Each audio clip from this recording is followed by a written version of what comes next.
EG actually does with that if the Yasuo can roam towards one of these side lanes and find kills.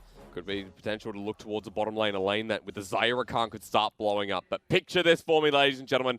LGD have a rich history here in the LPL. One against EDG, where they have been the Achilles heel and the thorn in EDG's side as a pause comes through.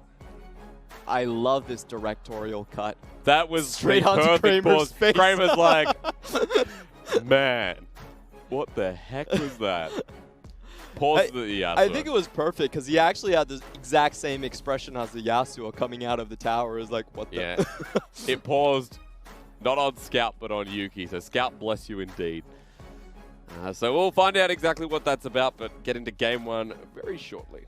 So looking at the combos, I just want to touch on a couple points I think are going to be very important. Like both of these comps actually rely a lot on just one-shot combinations. If you look at the Rakan and the Vladimir, that's how that combination is going to work. Same thing coming in from LGD. I would actually say LGD had a little bit better priority in their mid and their bot lanes earlier on. That's a, Tom Kench very strong in terms of just solo stats. His damage right now is pretty insane. The tongue lash got boosted for a reason. Yeah, and especially with the new builds on Ashe, where it's more about getting your volley down and just spamming your volley, I don't think she's ever going to be in a position where she's going to go into a lot of auto-attack trades with Xayah, where she's going to lose out because of the lethal tempo. Yeah. So the way I see this is really LGD want to get the action kick-started, and they want to go into the blue side for EDG, set up vision over there and try to shut Jiejie down.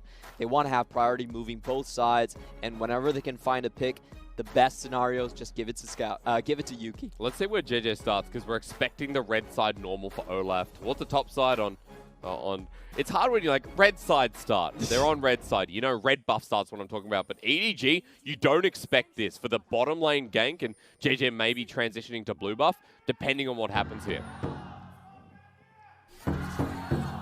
Like I said, Clement, they stole the drums from W. Xi'an doesn't even have the drums anymore. Like, Hangzhou literally imported them.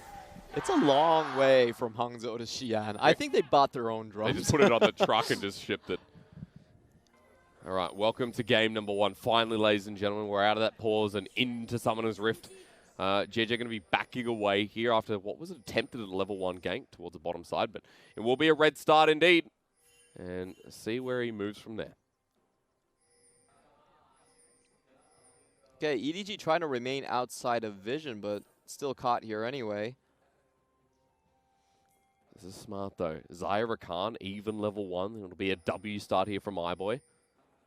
They're in a good position, but Kramer and PYL walking past now. They know they're here, though. Oh, good W there. Frost lands, and Kramer spots out the bottom lane. So no cheese here just yet. Yeah, we see this very common from Meiko. Something that people don't know is that Rakan actually has the highest base AD of any champion in the league. I actually think it's top 3. Probably not the highest, but top 3 in the league. So with Spell Thief early on, the level 1 is actually super dangerous. Especially with Xayah just boosting the attack speed alongside it. So that's a fun fact, Clement. Thank you for teaching me that. Now, of course, in this bottom lane, keep an eye out for the level 2, because Xayah Rakan, although there's going to be a lot of push here from Kramer and PYL, we know exactly what this lane does at that month. Yeah, it does a lot of damage earlier on, and Xayah is just a lane where you can constantly get poke on the enemy AD carry. We've been seeing her really being considered as a counterpick against the Sivir, where you just use the clean cuts, 1100 range, and also her passive, which is 900 range, and you just keep on chipping away at the HP powers of the enemy. You're set up in a good position with Eimy moving towards the bottom side now as well. iBoy Meiko hit that level 2, but Kramer did as well. So the push starts to come in, and Eimy now towards Krugs, where it seems Jiejie not hovered around his blue buff just now. Is going to take that with these two. So we can see with the ward setup that LGD really wants to control this next scuttle coming in at 315. They already have priority in the mid and bot lane, and they have the ward set up for it as well to cover the tracks. I want to see if they can converge on that point. 1v1, sure, the Trundle will take that, but with the lanes, how the lanes are going, I do expect LGD to be able to take that one. And at the very least, if you want to add another lane to the mix, topside is getting bloody up here between Lies and Jinoo. Jinoo slowly winning out on the trains, but no more corrupting potions versus a Klepto Cannon. Means that if we see some of those earlier teleport plays, it could be beneficial, but Jiejie just gets that with ease. Yeah, actually a very good push out from EDG, well timed there. You could see that EDG's bot lane actually hit level 3 before LGD's ones. So all that vision set up for LGD wanting to take that scuttle away does go to naught, and very well done by EDG's bot lane duo. Does mean, however, as the scuttle goes out, and even with the level advantage, that now EDG in a weird position because Jiejie is going to get this double scuttle towards the top side and move to Raptors. But Eimy still down towards bot, trying to hit that level 4, level 5. He's not going to attempt to gank, instead backs away after the full clear. A very advantageous full clear. That's so much extra EXP. The Krug camp is worth only 70 XP earlier on, but it is a lot of gold, and that transfers very well into dueling power later on. So we should expect to see Jiejie try to reverse some of these lane priorities. Oh, that's Ignite down. Ignite for Ignite. Now Scout is going to be the benefactor of this as Jiejie's nearby, but he can't find his way in the lane. Very good pathing from Yuuki to just walk out. Yeah, so Yuuki playing to his safe side on the lane. He already has his wards set up in the river. He knows that Jiejie is not going to be there. And you can see both of them being very careful. Eimy coming in exactly when he needs to. Make sure that Yuuki can still stay. Because Jiejie just backed away. Wasn't spotted out on vision, but ping's now going down because they've spotted out Eimy towards the top side, who has no jungle farms apart from Krugs up here. So he's venturing out, but it's all about timing here for LGD. I don't think he should take this. Uh-oh, Q used already. Jiejie is going to have a field day with him. Yeah, Pillar comes down. Now Eimy has Lies to back him up, but Jinoo is going to come in just as fast. Resistance is down, while Jiejie is just going to take Krugs. And you're right, Clement, nothing happens to it. In fact, Eimy just wasting time. Now, I gotta say, I really love Lies' build right here. It's probably the most defensive top lane Kennen build I've seen in a while. Yeah. Straight cloth armor into max pots just to keep himself alive. And even though Jinoo got the better end of the early trade, they do win out on it in the end. Meiko tried to save iBoy. You're a kind support. I have to say, iBoy, man, don't back like that. Don't if back you actually want to back, don't back like that. It was a bait the whole time. Look at Jiejie in the mid lane, though. You speak your bait, you speak of this man right here. Yuuki level 6, but it's not going to matter with the pillar down. Him and Flake down as well. You get yourself the phase rush, speed boost. Scout hits 1, hits 2, but Yuuki does survive with the help of Windwall. So a gank comes through. You do not burn the flash from the Yasuo. Just giving him a little bit of a, a little bit of a touch up there. Yep, but you do have mid lane priority, and Eimy, level 4 versus level 5, so Jiejie has the extra 40 damage on Smite. Easily takes away Big Chicken and walks out of there all the same. Eimy starting to slowly get beaten out in this jungle. Yeah, I really have to question the earlier move towards the top side there. I know it's defensive in nature at sometimes, just trying to get that vision in for Lies as well. But contesting Trundle when his Krug is about to come up. Vanguard's edge into the slicing Maelstrom. Clement look top still because he's not stopping underneath turret. It doesn't matter. Why did Jinoo flash? We'll ask that a little bit later. A 1-for-1. Hey, sometimes you gotta have dreams. You gotta feel it, you know. If you're gonna flash, I feel like you flash earlier, but when you get first blood like that, you go back and you pick yourself up Mercury trade so it doesn't happen again. Yeah, we've been seeing a lot of these builds recently from melee champions. You just build the Merc treads against these mages, not because you want the defenses, but you want the all-in potential. Like, that 1.5 second stun is gonna wear off so quickly, and you're gonna be blade surging on that Kennen. We're going to have a quick look at the replay as Meiko was hovering mid, but guess it's not going to happen, but this did. This definitely did.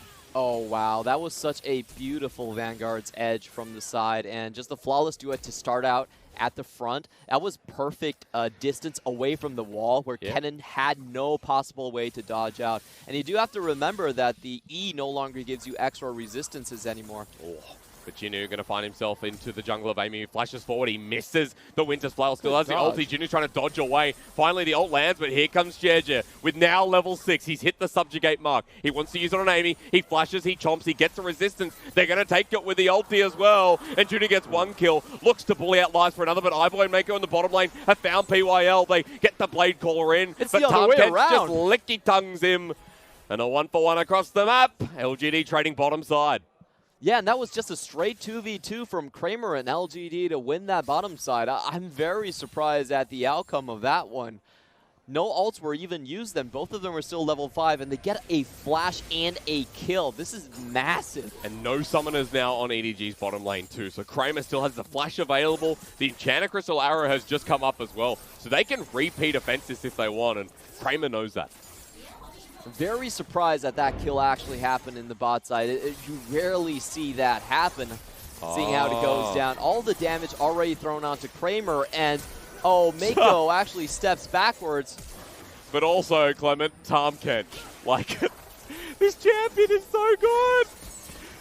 That was wow. That was very unfortunate for EDG. You could see Meiko actually step back as the tongue lash comes out and hits iBoy in the face. Yeah. And you're like, well, that happened. But look, he just tongue lashes again. 1, 2, 3. Yeah, that's right. Run away. The Enchanted Crystal are a little bit late, but you could see where Kramer was going with that. Now key ultimate down as Jiejie wants to join in this 3v3. It's a lot of action happening, but unfortunately for LGD, none of it going towards the mid lane just yet. We're going to see a lot of priority actually transpire here. Abyssal Voyage is still online, and even though it was nerfed, making it to mid lane is so easy. Yep. So there's going to be a lot of danger around Scout. I think he's going to have to contend with just playing with his lane underneath tower for the most part. So we thought it would really be about mid lane here, but the fact that Scout's keeping up is great, and for Yuuki, he's been quite quiet himself. Jiejie moves to the bottom side. Tahm plays cheeky, and that'll be all she wrote after clearing out the vision with a Mountain Dragon. You can see why the junglers are starting to move down here. This is one of the rare games in the LPL where we might see the Herald be prioritized over the Dragon. Now, typically in the LPL, what happens is you take Dragon and then you swap your bot lane towards the top side. But this time around, bot lane doesn't actually have that much of an advantage for EDG. This is a risky fight. If Yasuo makes it here, I love how you said that and the players just proved you wrong. They're like, no, we're doing Dragon right now. 2,500 as the bottom really lane. isn't the best idea. Trying to converge. There's ultimate pop there by Meiko. He wants to go in. Who can he find? It's onto Yuuki. He forces the flash and Dragon. Going to reset here after the teleport from Jinoo. This was spotted out, but he's waiting in the brush. Yep, all the teleports used right here. Yuuki traded flash with, actually it just had to burn his own flash there. But that was a bit of a dicey one from EDG. You could see that they were actually just playing for the picks. They knew that the 5v5 there was very dangerous. You're thinking about iBoy without flash running into a Kennen ultimate. And Yasuo, he loves these early dragon fights. It's a perfect wombo combo opportunity. So I like the idea from EDG to actually just try for something. You get a flash and then you back out. But at the very least, with all those teleports burned, with rather just the one on Jinoo, but with everyone coming down to the bottom lane, LGD able to push out this stuff. The reset comes through, and Kramer and PYL get some turret plating of their own. And that's the start that you want for the team that relies so heavily on this ADC. Oh. But wow, 0.5 seconds, so Kramer backs anyway. Kramer is a chill dude. I would have flinched there. Calculated. No, you don't stop the beat. You know, you don't stop. You don't move until it's too late. Well done on their part. I do want to see EDG play more towards the top side. They have such a massive advantage there. It's very difficult for you to crowd control down the Trundle at this point. Oh, they want to fight again. We talked about with the Compton, Jinoo getting caught out in the 2v1. Will he die here? Well, Jiejie, rather, is coming down. Jinoo now joins the fight. It's Eimy who picks up one kill, and Jinoo has to pop down the Vanguard's edge as the Enchanted Crystal Arrow hits Scout. He can't join for the flank, and now for EDG, they have to fight front to back. Meiko in first, iBoy in a choke, but Yuuki still at full health, who re-engages, finds a two-man's last breath for the re-engage, and Hongzhou loves it. Jinoo flashes over the wall. They can't find him as the blast cone will get him to safety, but Yuuki said go, and everyone followed. Bot lane and Herald wide open for LGD. This is a massive gain in terms of objectives. And that was the side where I actually felt EDG had a stronger reign over. You had Jinoo with 2 kills on the top side, a better matchup in the Trundle versus Sejuani, but that was the mid lane priority coming into action here. But you know what's, Clement, Jiejie gets caught out, but you know what made it look beautiful? Crystal Arrow. The Crystal Arrow that stopped Scout from even getting in. That was absolutely massive coming in from the bot side. From Ashe. You could see Scout already had his ultimate prepared right here, but couldn't get the damage in on time. EDG actually never get anything with the Rakan crowd control, and then Yuuki does this. Just the 2-man, no help needed from his teammates. He just cleans up Meiko and iBoy himself. Jinoo lucky he got out in the end as well. Has to burn the flash on top of it. So individually starred here on LGD, and I'm talking about big performances from Kramer and from Yuuki in that last fight. It's a good opener here to the series, and LGD have opened it with a 3k gold lead, only giving away the mountain for the cost of the Herald on the fight. Yeah, and that fight wasn't even close. You could see iBoy, I don't think he even ulted in that fight, just went down straight away. the Yuuki outplaying the entire bot lane. Yeah. The crowd control was so fast. Both their ults are still up. They just didn't react to it. That's right. Meiko tried to go in. It looked good when Jiejie and Jinoo were able to rejoin. But nothing came of it. So EDG here at a deficit in game 1. And as turret plating starts to go down, look at what they picked up across the map. 0 turret plates here for Edward Gaming. And if we talk about a strong mid-game team, we talk about EDG, but here in this game 1, I'm not seeing it. Definitely not. And this is just EDG forcing themselves into the skirmishes at times. I don't think it was that bad of an idea, but just outplayed. Yeah, but we're going to force again. Clement onto Yuuki. This time he might be caught out with the Hema Blade down. He blocks the wind wall, comes on down, and Scout is going to get himself a transfusion right into the heart of Yuuki. Blood tastes good, and EDG tastes a pick. Subjugation is a nuke when you use it correctly. 14% of the HP, max HP just stolen on that hit, and he uses it to tick down. Takes a good way a kill from Scout, but that's okay. They're going to need more than that, though, Clement, because EDG still down a lot. In the bottom side, turret goes down in the end as well. That is 8 bits of turret plating versus 0 again for Edward Gaming. Very rough early game from Edward Gaming. We rarely see them fall into this type of a pit, really. But their bot lane, I have to say, in recent games, has been seeing a lot of these 2v2 kills come out against them. And going into Kramer and PYL makes it so difficult, Large, you cheeky devil. This guy's looking pretty good on your screen as well. 2-1 and 2, down in CS in the lane, but still proto belt. You're heading towards what was originally going to be that Zhonya's Hourglass. Seeker's Armor Guard will be coming shortly, and the rest of LGD can get around this team fight that is going to be built up in the mid game with now a longer mid lane. And just taking a look at Ash's build, I almost always forget that we're a patch behind. That's so true. That's true. Not the volley changes yet. It's still going to be the standard Blade of the Ruined King build. Much stronger when you come into those early contact dragon fights. In fact, we're 2 patches behind now, Clement. You know, we're just keeping it old school here at the LPL. So in 9.11, of course, Blade of the Ruined King, and expect to see the Renan's Hurricane come out second here for Kramer. Doing pretty well in his lane as well, going up against an Essence Reaver and iBoy. Now, I want to point out that the Yasuo mid is not towards the Infinity Edge just yet. It's just the static shift for now. So, level 11 Yuuki is scary, but not as scary as we're going to expect the big brain Yasuo.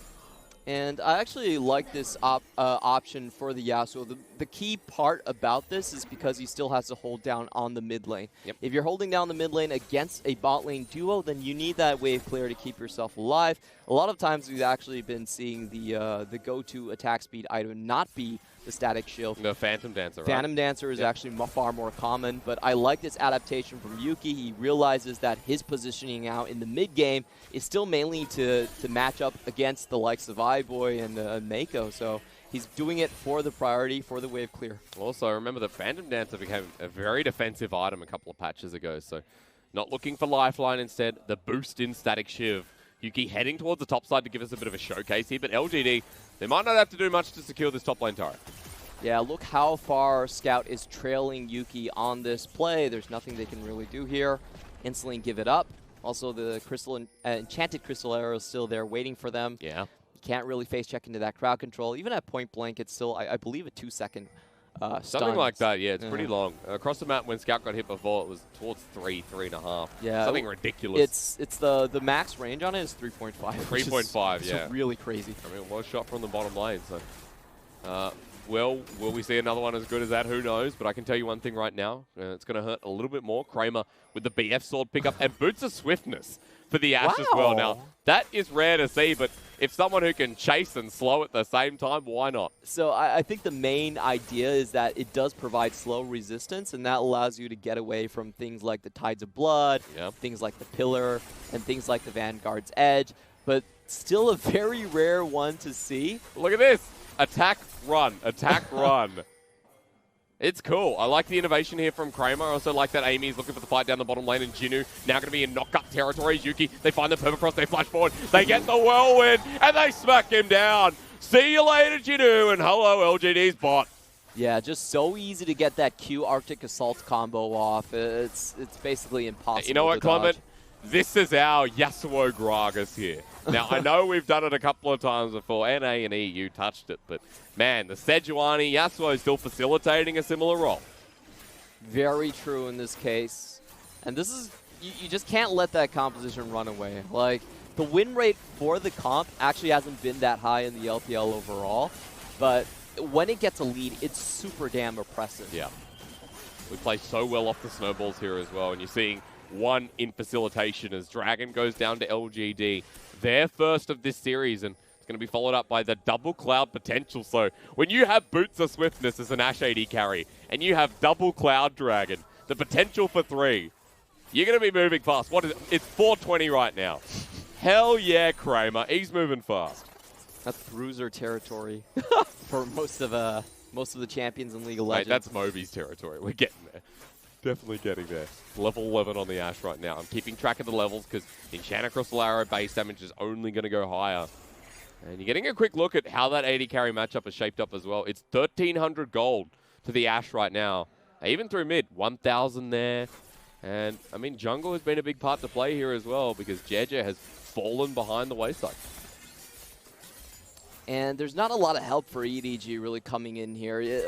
Remember the compositions we were talking about. EDG still running much of a one-hit type of composition. Yep. What they need is their players all in the same spot so they can chain their abilities to get those kills. But right now, they're being spread across all of these lanes at the same time. EDG are going to have to give up some of these lanes and group up to find pressure.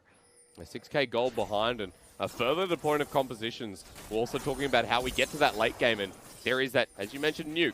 Yeah, it's a one-hit wonder. But you need time for EDG, and with Baron now spawning up, with LGD being very proactive here with their vision, it's going to be hard for EDG to get to that point. So right now, look at those 2 items on LGD, and look at that 100% each. Perfect. Whenever they get Baron, they win the game. That's okay. basically what it says. Whenever they get first Baron, they've always been able to close out. I've seen some 0% there as well, by the way. Yeah, if you've never taken Baron, then you don't, 0%. However, it is a reversal of their Baron control rate. We saw EDG with a 20% plus on that, going all the way up to 61% on the Baron control rate. Yeah. This game, it's going to be far more difficult for them, and with the lead LGD have Blade of the Ruin King on the bot side as well, I think they're fairly comfortable to just start. A Phantom Dancer just picked up there for Kramer as well, making him harder to kill. Curious as to what that BF Sword turns into, whether we see maybe like an Essence Reaver third, whether it becomes an IE straight out. Because you're going into not even IE picked up there for iBoy. Yeah, I like the idea for PD, just anti-dive when it comes to Jinoo. And this is a point where we should really be paying attention to how LGD is actually closing off and constricting the map. I love what PYL is doing right here. You can see once they have priority, moving together with their top lane to in unison and just warding off the map on the red side. I really like studying how teams ward because you can see different priorities in different scenarios here. Yeah. They're so confident in their position on the map that they're willing to use control wards just around the Raptor Brush. That's not typically a place where you drop control wards, not particularly cost efficient. Sure. It's cleared out very fast, but you can tell how confident the team is by just their warding positions. Especially looking at their priorities. EDG, a team that a lot of the time we don't see a lot of dragons in their game. Low security rate, but and this game's a good example as well. 2 dragons, 22 minutes as the bottom lane turret goes down. Look mid. Kramer's found himself a juicy target in Jiejie. Good stun from Lions. He even ults in. He feels it. He even picks up a kill. That's 3-1 and 2. That's a 2-item cannon. And the pick finally comes through for LGD. Yeah, he even chanced forward for getting a lucky stun onto some part of the bot lane right there. Cutesy idea. Unfortunately, he didn't get a lucky roll with that. But it's about more than lucky if at the top lane because Lies now feeling it. They've got the priority in the mid lane once again, and EDG struggling to defend, although they have the wave clear. And LGD going to back away after that. But remember, Baron on the menu, only 1 ward in the pit for EDG, and LGD 100% security rate on the game if they can pick this one up. Not a lot of targets they can actually kill. If you think about the anti-one-shot combo from LGD, it's tremendous. They have to devour, they have the Zhonya's on the Kennen, and then you have to hit through the lifeline on Steric's Gage as well. So there are very few members you can actually just fully target out. And look at what PYL has bought for himself. Already has a stopwatch, in hand as well. So there are no weaknesses on this team currently. EDG's hopes of just getting a pick are so damn slim. Because the gold lead hasn't changed at all. So if you're looking at EDG's windows, it's still the same as it was 5 minutes ago for these two very non-bloody teams in the LPL. The gold has stayed the same. It's still EDG behind by almost 8,000 gold. And I think LGD should be looking towards this Baron a little bit more aggressively. They've had great wards across the entirety of LGD's red side jungle. You can see EDG just don't contest most of their invades. So I think the next few steps, you're going to see Kennen now, the one with the teleport transfer towards spot side. As long as Lies can hold his own against Jinoo, it should be a very cut and dried case of just moving into the enemy jungle. EDG trying to actually influence another lane. You're looking at Yuuki in the top side as Enchanted Crystara hits iBoy. Look at Meiko. I'm not taking that for you, but I'll take that one. The bottom lane might just die together because of it as iBoy has to now finally pop the ultimate, but he flashes into the permafrost. And they'll survive, but the juggling of aggro, maybe, for EDG's bottom lane. Ooh, but that's a big cooldown for iBoy. Both Flash and Ultimate gone, and that's plenty of time for LGD to start hacking on that Baron.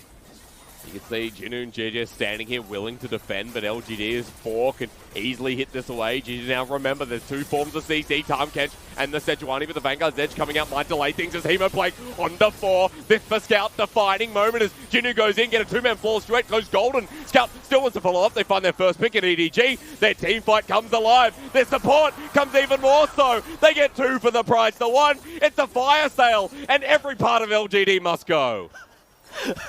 Okay, that was a bit of a questionable devour since Yuuki still had his flash. I don't think that was I would call that a mistake from LGD's side, but it's a massive window for EDG. Now they just start at the Baron. Why not? EDG said we were behind no longer. 3K aiming in front of it, the steal a necessity. At 2, at 1, they get it, but it's the Vladimir. Why would you leave it to the 50-50? It doesn't matter because EDG have found the Sejuani, and the Poro King falls backwards into death. EDG with the Baron, with the game, now back on relatively better terms. LGD just bit off more than they could chew. In that engagement, they were missing a number of crucial ultimates, especially from Eimy. His was not up. And when you saw Lies go into the fight, he actually didn't get crucial stuns onto Scout. Scout was able to dodge out of the entirety of the damage that was being dealt. Yuuki did not get his ultimate off either, and this was great from Scout.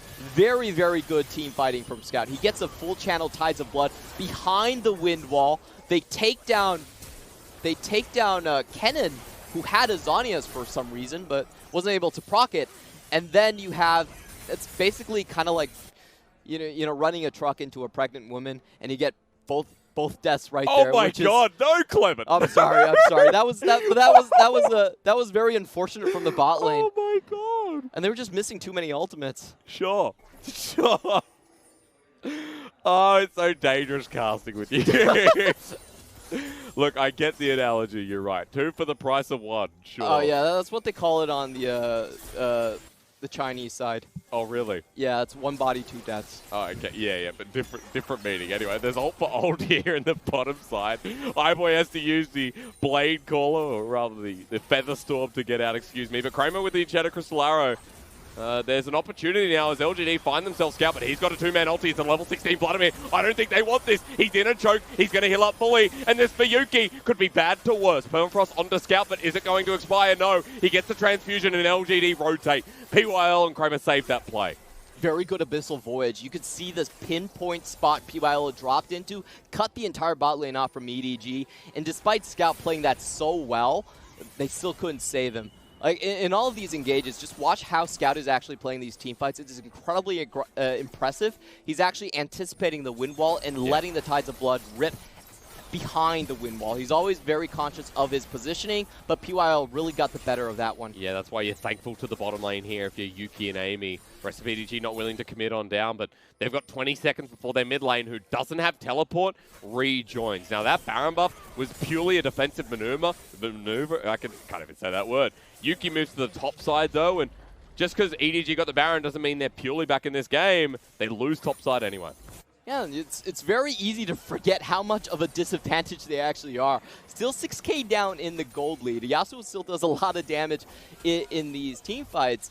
So if EDG want to play, they cannot let Scout be the first one who's engaged upon. They need him to have full damage throughout the entirety of the team fight. And that's actually how they won the first one. Like, I have to say, even though Scout was caught out there, he's been playing these very well. He did the shy Vladimir. Remember Game 3 finals of Spring Clement against JDG, where the shy was just face front into JDG in the Vladimir? Yeah, one-shot imp. Yeah. 4 3-man Hema Plagues. That's how it happened, and Scout showed that in our last fight. So expect the Rabadon's Deathcap Vladimir to start being more consistent with this. Scout has been one of the core members of EDG and has always been a big strength of this roster. Now he's going to have to show it here in Game 1 because we mentioned they're still at a deficit. Another Dragon up. There's big items here on LGD and an outplay necessary against Kramer and PYL. Really love the way EDG's positioning this one. They're clearing the wards, creating a blind spot, and basically forcing LGD to walk around them in these fights. So LGD, they're actually just taking a straight run. This is how they beat FPX, by the way. They ran it down mid lane. You're going for the Dragon. Get it or get back. It will eventually go down, but LGD say it's a free inhibitor. Or at least inhibitor turret. Good enough. Wow. You take that trade if you're LGD, Double Cloud versus Double Mountain now, but Baron's up in 145. On top of this play, they can also get vision recontrolled in front of Baron. LGD have nothing to fear. Even though they lost the previous team fights, they are still in a dominating position when it comes to just the item leads on all of their players. So I actually want to see them try and get the engage off. Like, they don't need to fear EDG in these team fights. In fact, most of the time, if they're the ones starting the fight and they get Scout to blow an early pull, they should win it hands down very easily. That's right, and it's pretty easy to do so. Remember the Tongue Lash, the Yasuo Q powered up, the Iron Tempest, Steel Tempest, whichever one it is. Easy ways to burn it. So at the moment, still for EDG, a lot of fears on the roster. They're playing very reserved here. And even around the mid lane, as they get spotted out, backs coming through, they're going to let LGD push up and look for that near impossible Baron. And Baron coming up very soon, just 47 seconds, and you can see how LGD are already paying this out. The way they want to fight this is try to catch EDG as they're coming out to push their mid lane wave. And Jinoo is doing something quite interesting as well. He's actually not grouping with the team. No teleports on LGD actually available outside of Kramer's TP, so that's not going to be very viable. But teleport up on Jinoo, so he's on his own in the side lane as mentioned, but I can still join these fights. Level 16, he threatens the turret while maybe EDG can get some vision for this or at least make a play towards the Baron. Now we've seen this happen with Jinoo where he does over push on the bot side a little bit. Well, does get away with that one. Safe and sound. Now, it does look like the way LGD are going to play this is they're looking for a bit of a stall now, at least until Lies gets his TP up. Okay. Free item cannon, by the way. Lies going to hit on back to this red buff. He's looking for the 4th item here, which seems to be the Void Star for the cannon, but EDG. Ignore that, because they've started the Baron, and boy, with Double Mountain, this goes down fast. They go in with the flash, in with the ulti, the quickness as well. The Enchanted Crystal away from Jinoo, he says. EDG is a 5-man stack, move away themselves. Scout going to get his transfusion proc here quickly, but Eimy runs into him. EDG continuing on the fight, or rather getting engaged on Yuuki. Comes in with last breath, but only onto Jiejie. That's the tank while iBoy finds a 2-man rope, but lies into the back line. Gets 3 members as EDG turn onto the cannon. Getting the resets here is the Aurelio, and Jinoo may have slowed down the fight. Lies into the back line. That's what you want to see. Scout moves swiftly. Jinoo there as well, but look at iBoy, look at the flash, and look at the moves here from EDG. A messy, brutal fight, but 2 core carries make it work. Scout waited so long for that perfect moment to go in on the entire fight. LGD chased and chased. EDG let them do it, go to them onto the ramp. They dodge out on most of the damage, and when all of the skills were finally expended, that's when they were finally ready to strike. They go back in, and they wipe out LGD's entire back line in one single go. That was very well played by them, and honestly, I felt a bit doubtful about LGD actually chasing up onto the ramp. They could have reset vision here. They could have taken the scuttle and just had a stronger position around the Baron, but they wanted to go then and now. Let's watch how EDG actually plays this out. Look at iBoy. Yeah, the ultimate on Jiejie wasn't actually that useful. Eimy goes down almost immediately. He can't tank anymore. And working their way up into a ramp like this is so difficult. Scouts gets the triple Tides of Blood on everyone, all the soft targets. You know, Kramer doesn't even bother to flash after that. He knows he's a dead man. God, that was such a brutal fight, though. Desperation from both teams, it seemed, and LGD have lost what advantage it seemed to have as well. The nuke is online. You cannot stop Scout anymore. And I'm just so impressed by the amount of confidence and patience EDG has been playing with these team fights. Yep. They lost 2 members before they decided to turn in and knew that they could clean things up. And I want to point out that you said you can't stop Scout, you're so right. Who's going to do it? The Ignite not available for Yuuki. That's a big tool against the Vladimir healing. But let's not forget, you pick up the, what's that item called? The Mortal Reminder. What's the small item? I keep forgetting. Executioner's Calling.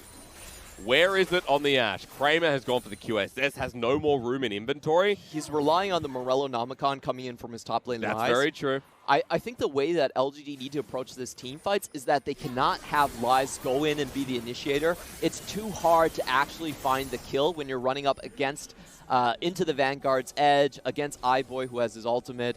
It's much better to use the cannon ult as purely just zoning for Scout. I think if you can stop Scout from unloading a single combo onto Kramer, then it's worth it. You don't need to play front to back the way Lies has been. Then Yuuki can start working his magic, but when is that going to disappear? Because EDG have picked up 2 turrets. This Baron buff is on the aggressive. Last one was negating the loss that was built up for EDG, but this late game Baron is doing absolute work. They're ready for the topside wave to crash in second time around, and EDG is starting to group up. Yeah, and I think the way Yuuki should do it is, look, going against Jiejie, probably not the best idea. With subjugation on Sejuani, it's going to take so damn long to kill him. But you can go on Jinoo. He doesn't have the Guardian's Angel, so that would be a great target to try. And you're speaking of targets, there's a wrong one for the Enchanted Crystal Arrows that's dodged away from EDG. And that cooldown is still very consequential. Kramer this time around does have the Quicksilver Sash ready, so he should be able to survive a little bit longer with that MR resistance and also the GA up for Yasuo as well. LGD still hanging on to the gold lead ever so slightly. Yeah, but it's nothing like it once was. We were talking 7, 8K against EDG, now down to a mere 1,000 at 35 minutes in the game. And when you're a team like EDG that has the Baron buff, has the push, and the big minion wave coming in, you've also got Mountain. You can siege very easily, but remember, if iBoy gets caught out with the last press, that could happen. They lock him back in place, and Jiejie is ready to be popped, but the Windwall blocks it all. They return back in, but Scout is into the back line, heals up, hits 3, Jinoo in with the Vanguard's edge. Scout and Jinoo going together like best friends should with a 3-man full threat. Jinoo does drop eventually. A disaster for EDG as Lies gets the flank, and Scout is left without his passive. He hits 1 transfusion, but doesn't get another, and LGD wipe Edward Gaming. Oh, wow, and these are 40-second death timers. LGD should be able to hang on to game 1. And just realize the difference between this team fight and the previous one. This time around, Lies held on to his ultimate before, until after Scout already used all of his initiation abilities. Scout was forced to stand still, go into his Zhonya's before he got the majority of his damage down onto the back line. And with that separation, they could then clean up the backline from EDG themselves, and that led to a winning team fight. They can just go for the end, of course. Death time is too long, as mentioned, Clement, and this was a turnaround from EDG that went so back and forth. A game that definitely needs to be broken down after what was a 38-minute slug. And I love the way that LGD battled through that entire sequence of team fights.